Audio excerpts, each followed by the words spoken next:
छत्रपती शिवाजी महाराज की जय. छत्रपती संभाजी महाराज की जय. जय शिवराय.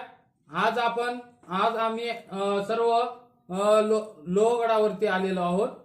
आज म्हणजे महाशिवरात्री, तसेच 11 मार्च श्री संभाजी महाराज यांचे पुण्यस्मरण करण्याचा दिवस म्हणजे शौर्य दिन. या दिवशी आम्ही लोहगड चढण्याचे ठरवले आणि त्यासाठी लोहगडावरती आलो. त्या लोहगडाविषयी 2 शब्दात माहिती सांगण्याचा प्रयत्न मी करत आहे.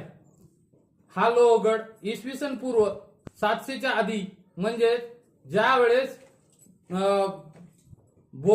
भोज आणि बेडसे या लेण्या होण्याच्या आधीचा हा लोहगड असल्याचा अनुमान येथे लावला आहे. यानंतर या किल्ल्याने सातवाहन, यादव, चालुक्य यांच्या राजवटी पाहिल्या. त्यानंतर इथे निजामशहांनी 14व्या शतकानंतर निजामशाही मध्ये हा किल्ला आला. त्यानंतर या निजामशाही नंतर हा किल्ला अहमदनगरचा आदिलशहा याच्याकडे हा किल्ला आला.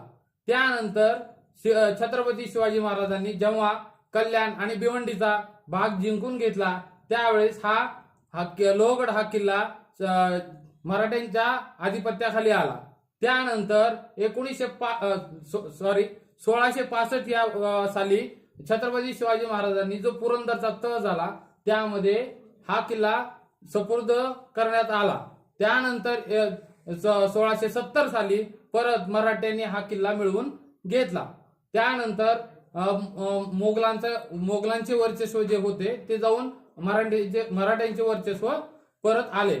त्यानंतर काही काळानंतर या लोहगडावरती मराठीशाही जी थाटामाटात होती, त्यानंतर हा किल्ला नानासाहेब फडणवीस यांच्याकडे हा किल्ला आला.